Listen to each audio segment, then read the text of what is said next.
Hi YouTube, my name is Steve Bonin. Welcome to Urban DIY, where we are devoted to working in small spaces.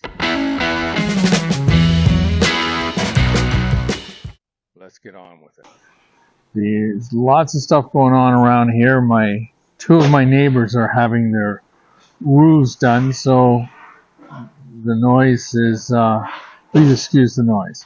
Anyway, today we're going to do something a little different. This is an unboxing of my new SKILSAW Jobsite saw. This is what I think is going to be one of the best job site saws, really close to a permanent table saw. Okay, my handy dandy kitchen knife that broke, and so I decided to keep it to do stuff just like this.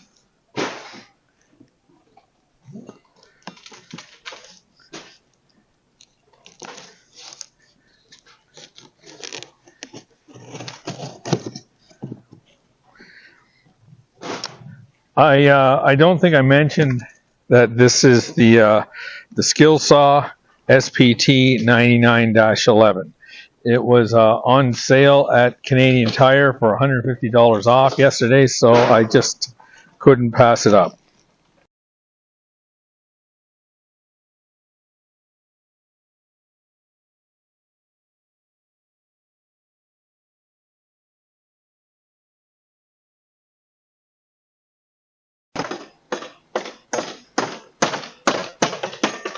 Okay, again, please excuse the noise. We're just going to go through the few things I just unpacked. So, in no particular order, this is the miter gauge and oh boy, I forget what this is called, flush plate. Or, I'm just going to leave that on there. The plate that goes over the blade. You can buy an accessory for this. For a dado blade, it's wider. Your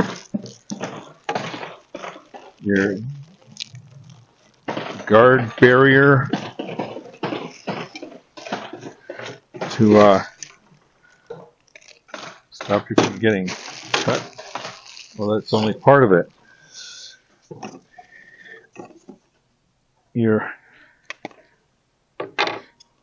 anti-kick claws, or anti-kick back claws. This is goes on the dust port. So it's a dust port elbow and a push stick for pushing your material through. And you get an instruction manual in 3 languages, a notification for your warranty, which I believe is 2 years, and a notice about voltage loss when using it with a generator or whatever.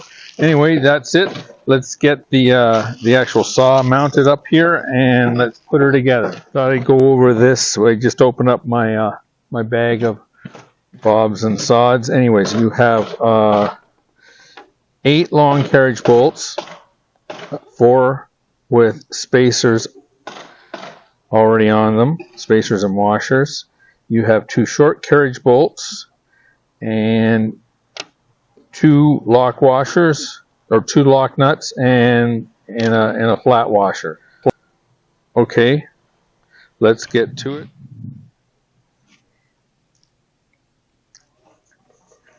My goodness, the rare moment of quiet. Okay, here we are with the saw upside down on the table here, and the front facing you. Oh, I wanted to mention, I took this out of the box myself and placed it up here, so it felt a lot heavier in the box, but once I I got the stuff out of the box, then it was a bit of a struggle, but I was certainly able to move this on my own. So the first thing we're going to do is the first piece of the stand here. We're going to put that on there like that. The handle curving down, and we're going to get our 4 carriage bolts. There's holes that line up here, and you notice the carriage bolts have a little square, so you shouldn't ever get lost. The hole goes, the bolt goes through the square side so that it locks into that square. So let's put those 3 down. Let's start with this guy. Just going to loosely put it on. No washers for this.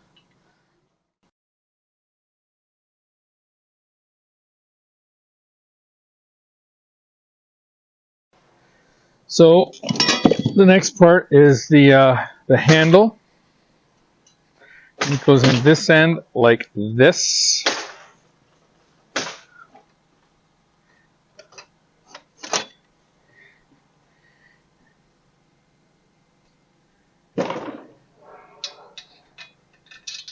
And you use your small carriage bolts. And I don't know why the bottom here has got a square hole, but it does. Then your washer and your lock.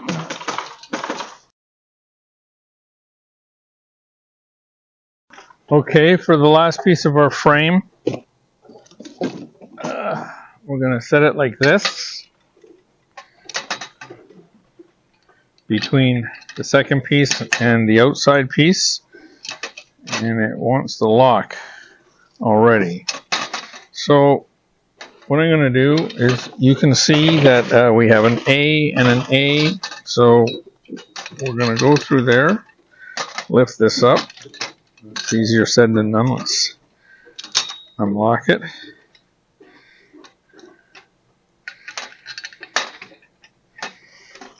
I don't know if it's easier to put the spacer on or get the 2 bolts in and then put the spacer on afterwards. Okay, there's the 1 bolt in.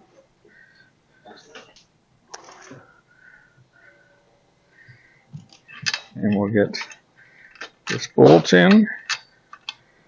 Okay. So now, make sure this is unlocked. Boy, it does like to lock there, doesn't it? Okay. So holding that up, I'm going to pull this bolt out. Put the spacer in.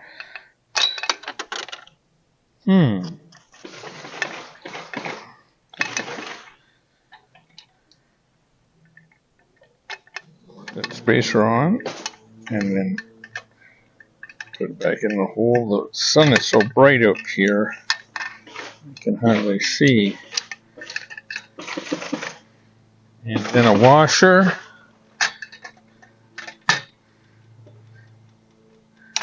Oh, don't come out of there.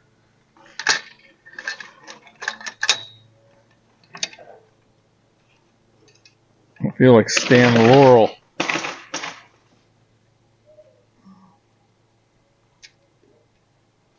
For those of you who don't know who Stan Laurel was, he was a silent film star that used to get into all kinds of trouble building things quite often.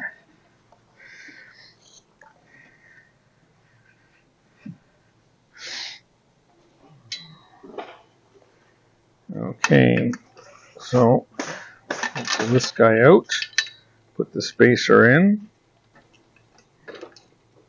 Oh, there. That's the solution. Lift it up. Okay. So then we need to fasten it to the inner frame, which will probably be a little easier.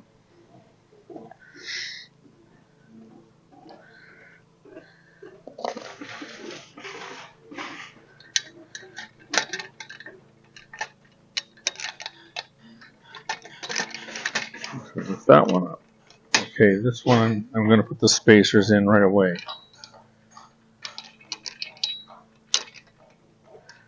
And lift that up. Go right through. And a washer.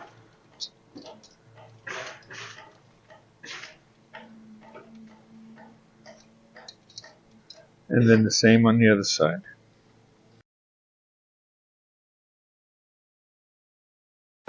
Okay. I think we're heading into the home stretch here. Okay, the instructions say to use a half-inch wrench to do this, and I don't have a half-inch wrench. I do, however, have a 13mm socket.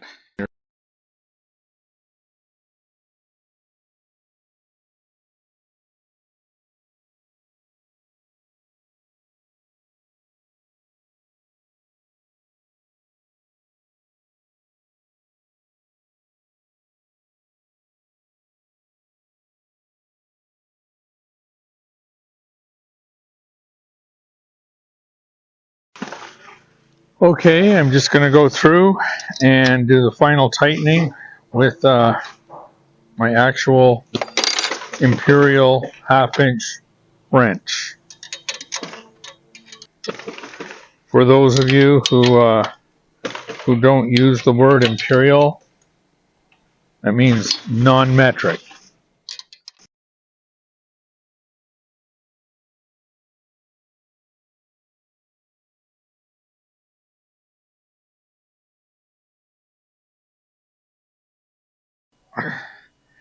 That comes over and locks in place there. Very nice. And then when we're standing it up, it comes down, and you don't have a lock there, but you do have a lock on this side. Very nice. Okay, let's see about the wheels.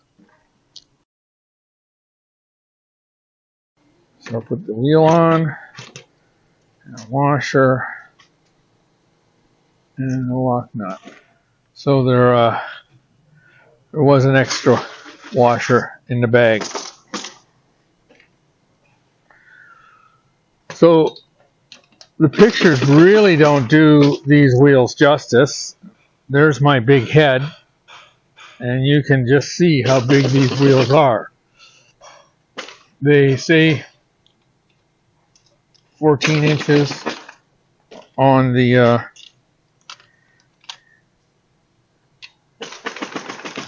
they say 14 inches on the box. I'm going to try to endeavor to finish my sentences. When I'm editing these videos, I'm like, man, I really just stop mid-sentence and never finish it. I don't know if anybody's ever noticed that. I'm sure you have. So these go on with 17mm socket. Okay, that's it for the main assembly. Let's get this down on the ground and see how it goes. Well, I've pulled the camera back, and maybe you guys can watch me struggle to get this down onto the ground. I think I'm going to try to do it like this. We'll see.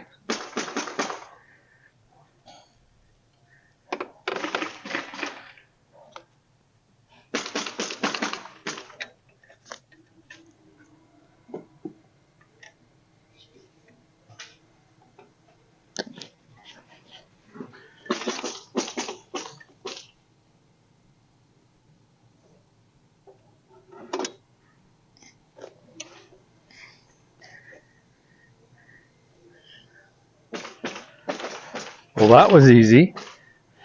Okay.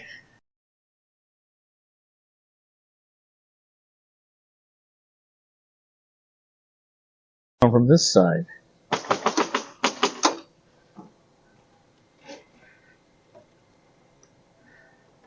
Very nice.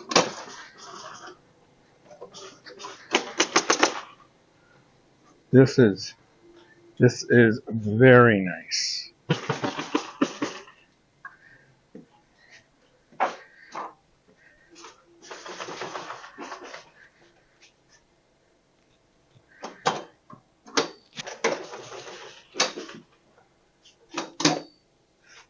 La voila. Beautiful. Well, I'm inside the garage now.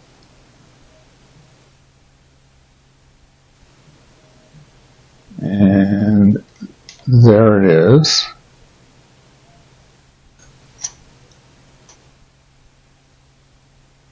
Okay, that was pretty long, and I think I will end this here and call it part 1. And in part 2, we will go over the little pieces and all the little bells and whistles on this beautiful saw. And we'll see you in the next episode, or we'll see you in part 2. Thanks for watching. Check out these other videos.